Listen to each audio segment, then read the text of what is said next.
Breakfast. The Radio Wammo Breakfast. Wine Vault Radio with Jason Bryant from winevaulttv.com. Certainly is. He's a man about town, or a man about New Zealand at the moment, doing a bit of travel this week. G'day there, Jason.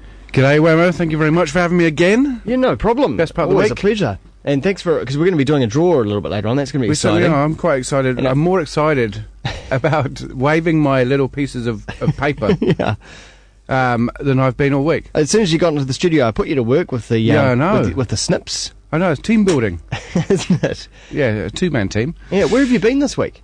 Wellington, I had the fortune of doing a workshop on social media with Shiraz for a coffee company, which was pretty cool.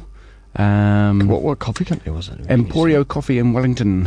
Okay. And I can't remember the name of the street. Uh-oh. Where they are. Not in Cuba Street. No, but not too far from Cuba Street. And they've got, so we set them up on Foursquare, Facebook, Twitter, and all of the governor's YouTube. Yep. So they're going to hopefully take... So they can emulate the success of the Wine Vault. That's the goal. No, someone in their own field. Yeah, but Yeah. The equivalent of coffee. Yeah. Or, to wine. Yeah. So, I mean, there's a nice synergy there. That's why I felt comfortable doing it. Then yesterday I went to Palmerston North, and I've got to say that I find it a bit cheeky that they asked me to pay $5 to leave Palmerston North. Is there a tax? There's a tax, a $5 tax to leave. Even domestically? Domestically, yeah. Wow. Didn't know that. Ironically, it's got Palmerston North International Airport. Yep, Yeah. They haven't got a customs hall, so they can't have international passengers. And the building looks slightly 80s. You actually have to go to a counter and pay that before you leave. You have to go to the cafe upstairs. Yeah. So it's not even near the departure gate. Well, I never heard of that. I have landed in Palmerston North, but I never got off the plane. Right. Okay. So I didn't have to pay that. Yeah. tax. So I found that a bit strange. I thought, oh, okay. But I've got to say, the people I was with yesterday and the host people Yeah. were lovely. Cool. Yeah, so that was good. And then I flew back yesterday evening, and so Wasn't too stormy up there in the stratosphere or wherever you were? no, because on Wednesday night when I was coming back from Wellington, everybody was talking about this big giant storm. A media beat up. Right? Yeah. Ironically, that's why I bought this wine that we're going to taste today, because this is an Australian wine, and the storm was supposed to be the size of Australia. Yeah. So, being a fairly nervous flyer, right?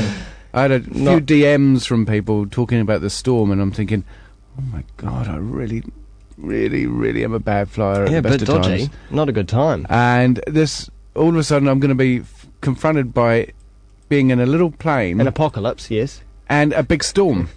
Yeah. And so I didn't like my chances. But then it's one of the smoothest flights I've had. Yeah. I'll tell you what, it's this thing has been a bit of a media beat up, because the first I saw it was the biggest storm on the planet Yes. is screaming that's towards right, New yeah. Zealand. Yeah. And I was like, what? And I took a double take. And then it turns out the next day, if you go to the Met Service blog, they've got it quite good. They're blogging now, the people behind the Really? Met Service. And they've said that they've gone to all these various media organisations and told them off and said, stop using emotive language when it comes to this weather front that's coming. You know, we didn't give you this language. Someone made it up. So you've created that's it how yourself. stories are created. Yeah, but it's panicked some people. It's people Well, who it panicked me about flying in a small plane Exactly. to Palmerston North. Exactly, and they're still using it. If you go to the front page of the Herald today, Yeah. they're still talking biggest storm on the planet, whatever that means. I mean, there's always got to be one big storm on the planet at any one time, right? I mean, is it the doesn't biggest mean- storm ever? No, doesn't mean that at all. Right, okay. Now they're calling it the gigantic storm, severe, the size of Australia, and all the stuff Basically, that freaks they've people out. gone through the thesaurus and they've gone, okay, big storm. Okay, huge, gigantic, You know what- humongous. You know what they haven't used is bomb. Yeah, They haven't seen weather bomb. bomb. Haven't seen We've got a bomb big yet. Australian weather bomb coming across New Zealand. Anyway, we digress. They're going to run out of these words, and they're going to have to start resorting to weather farts or something, you know? Pick one. Oh, we're going to do that now? No, we won't. No, we should do it in a little bit. We'll do it after. Oh, you're just getting everybody hooked, aren't you? Yeah. No, Yeah. we'll do the Fly My Pretties draw soon. Right, okay, so we're going to do this wine now. Yeah. Now, this is Best's Great Western Bin Number 1, 2009 Shiraz. Now, I'm going to tell you something about these people. It's Victorian, and it's from a little sub-region called Great Western in Victoria. Yep. And they've got some of the oldest vines in Australia. They've got some vines that Elderly vines. elderly vines. They've got some vines that they don't even know what varietal they are. Ah. And so they've got this nursery out the front, and they keep taking the cuttings, Yeah. so that they keep the variety alive. Yeah. And that's what they're doing. And so 'Cause they've got them planted out front. Do vines eventually die a natural Yeah, they death do. of What old happens age? is that they start off really fresh and fruity and young, and they produce lots of fruit. And the older that they get, the more gnarly they get, and the less fruit that they produce. Okay. And so Just like people. exactly, because the seed is the ovum. It's the reproductive system. Of course. Yeah. Mm. So the whole stuff around it. I mean, it's just like a human. Yeah. Yeah. Little vine. Little vine. human. Yeah. But it's very difficult to grow vines from seed. Yeah. It's a lot easier to grow vines from cuttings. So there's this crazy dude What in do you America. do with an old vine, though? Do you throw it away and burn it? I suppose you do that with you people can eventually Yeah, once yeah, they die. exactly. Yeah, the funeral pyre. Yeah. You can, and you make a nice barbecue out of them. It gives a kind of nice aroma. They tend to get, if you're not careful with your vines and you don't have good vineyard management, tend to get disease. Oh, just And like people. Just like people, yeah. Yeah. I mean, they are a living thing, and so just like people. They are? So, cheeky.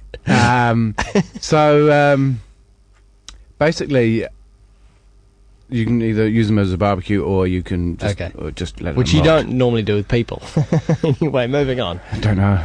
Let's open it up. Yeah. So, it's from It's a lovely label. It does look like old world, the label. Yeah, and I thought because of this big, the size of Australia, weather bomb, humongous storm that's coming across, that we would have an Australian wine, which is Doomsday storm. the Doomsday Storm. Post-quake, the final solution storm.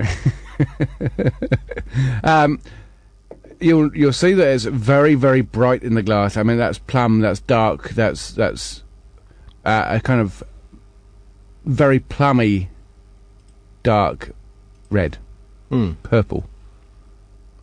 Very much, almost blood. Yeah, like when it's just starting to coagulate. Yeah. Love a bit of coagulating blood. And it's quite aromatic on the nose. It's quite floral. Isn't it?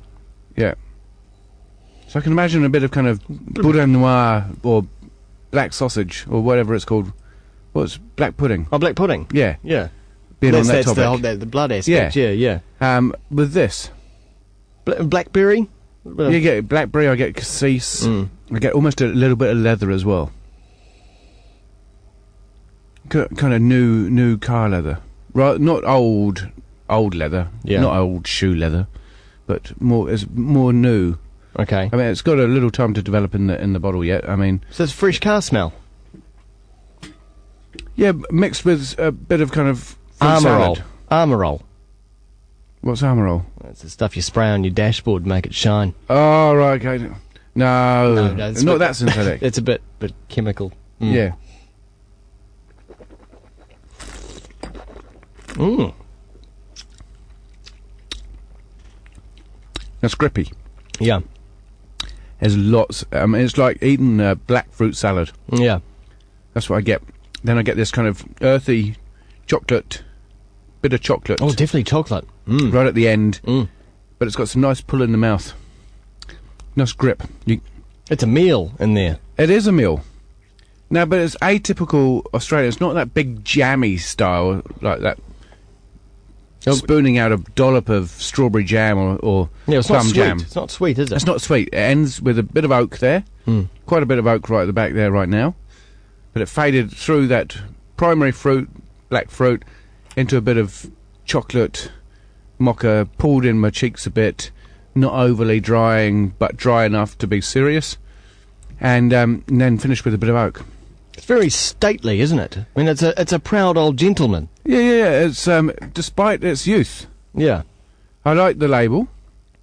But it comes from solid stock. It does. And they've been there. It's the same family. It's been in the same family since 1890.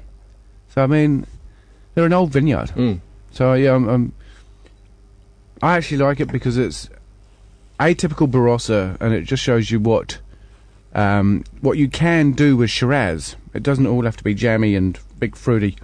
It can be elegant as well. Well done to them. Yeah, absolutely. So What for me, price point? $25, Bargain.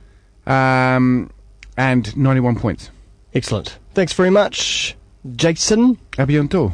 Of course, the winevaulttv.com.